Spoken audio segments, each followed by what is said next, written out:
everyone. Welcome to Lunch Break with Healing Journeys Today. My name is Allie Johnson. This is Lori Rolla, pastor at New Life Church along with my dad in Beacon, New York. If you guys are in the area, you can stop by. And our website is www.theprettyboss.org. If you guys have questions, we talk all about femininity, are very passionate about that. We just want to see you thrive in your relationship with men. Whether that's your boss, your brother, your father, your husband especially. So this is for single women, all women. Just embracing your femininity. It's a superpower. We believe that it doesn't make you weaker. It makes you stronger when you embrace who the Lord created you to be. And that as a feminine woman, you are your husband's helper. And so today's topic is he your hero? And this goes for specifically your husband. Is he your hero? Are you making him number one? That's so important. Men crave that. They want to be your hero. They want to be number one. And specifically in my life right now, we just had a little baby. And you know what? I don't know, my mom will probably speak more into this, but he is still number one. Your husband is number one. Your children are one day going to leave. So just continuing to keep your husband as your hero and him number one, your number one priority in your life. Obviously, you have to take You're care not of neglecting your child. Right. Yeah. You have to take care of your child, and your child feels like number one, but you still have to do like the A's, acceptance, your husband. Finding things to admire in him and accept in him, and 3 things a day. Just find 3 things, and you still have to do all those things, make him feel special, etc. Keeping him the priority. He's the number one person in your life. So that is the topic. Is he your hero? So your husband, or even if it's your boyfriend, your coworker, they crave that kind of attention from you, that they want to be your hero. They want to open the door for you. They want to serve you. But, you have to be receptive of that and receive it well. So that's also a feminine trait, is receiving well. He wants to be the number one person in your life. He wants to earn your respect too. So we can show him respect and he shows us love. It's just kind of how it works. And he wants to take care of you. He wants to be your provider. He wants to be your protector. And I know there are situations where maybe the woman makes more money than the man, or whatever that could look like, but you can still admire and appreciate him for what he is providing. He wants to make you happy. Yeah. That's the thing in a male's life. They want to make a female's happy, whether it's someone you're working, if he's your boss, he wants all the females to be happy, to like working there, to make life easier. That's what they want to do. Yeah. That's what they when I was working at a school, there was a male that I was working with, and he would constantly want to help me. And you know why? Because I appreciated his help. Whereas so many other ones, I don't need your help, whatever. I can do it myself. Well, why not appreciate their help and get more help? Yeah. It makes your job easier. I don't understand. It's a win-win. And it makes you more likable. So it's a win-win. It's a win-win. Appreciate and admire. But also be careful, because if they're married men, you don't want to do that, No. Boundaries, lines, ladies. How can you make him your hero? Is focus on his strengths. Find strengths, and it. If you're having trouble, right now I just don't even know what strengths he has. Well, imagine his potential.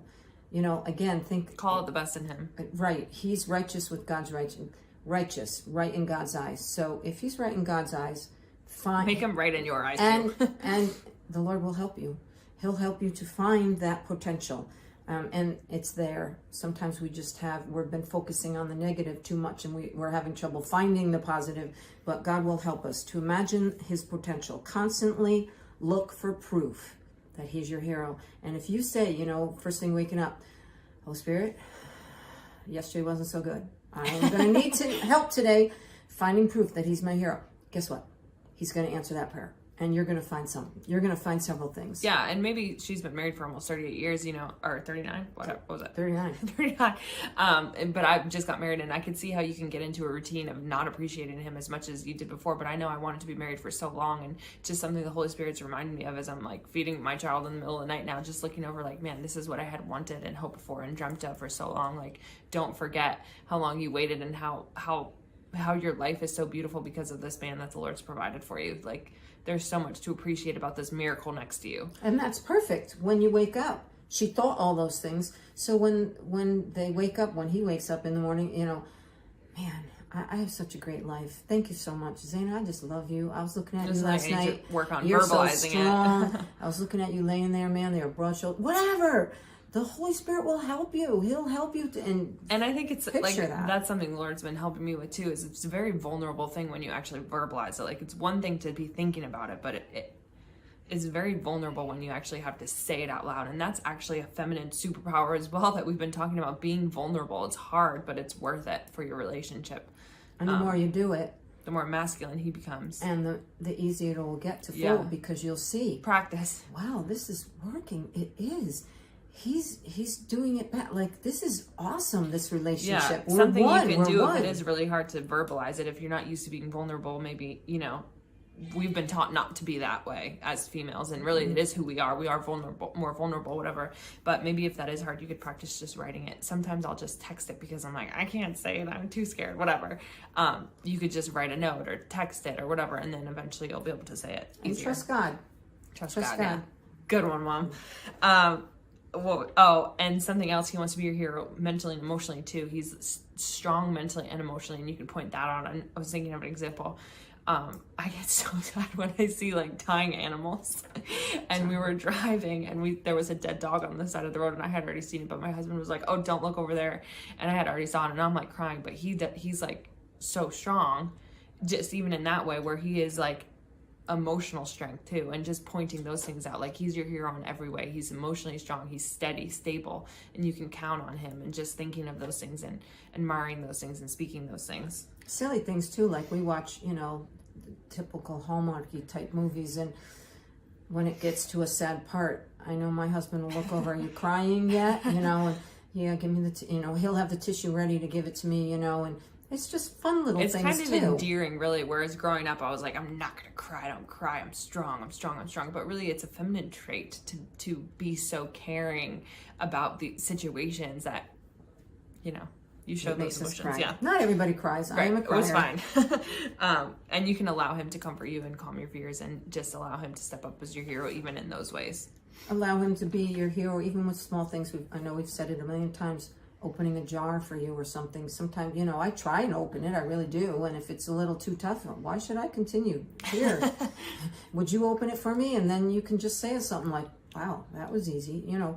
Just a little comment like that will make them feel like a giant, And the more you do these things, the more you point out these things, the more he's going to love you, the more he's going to want to serve you. It's you changing, not him. Again, it's you becoming more vulnerable, more kind, appreciating and admiring him as the hero that he is in your life, and those kinds of things. It's a win-win. It's a win-win. It's gonna help your life become better. So don't think, why should I do it? You're doing it for you.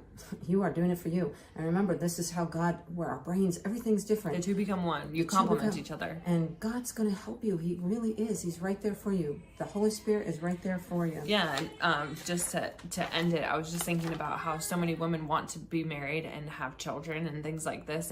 And yet they think they can do it on their own. I'm strong. I'm independent. Well, you know what? It's okay to be dependent on a husband, because you're not going to have a husband. You need a husband to have a baby and all these things. Like, well, I guess, you get my point, but just appreciating him for those things and not forgetting like, oh, I don't need you. Well, you did need him for the son that you have now, That's right. If those are things you desire, you can appreciate him for providing this life that you have. So you guys, thank you so much for tuning. Do you have anything else you want to add to that? That's to that one. Make him your hero. Make him number one. Life and death are in the power of those words. Make sure you're thinking about and looking for how he's your hero.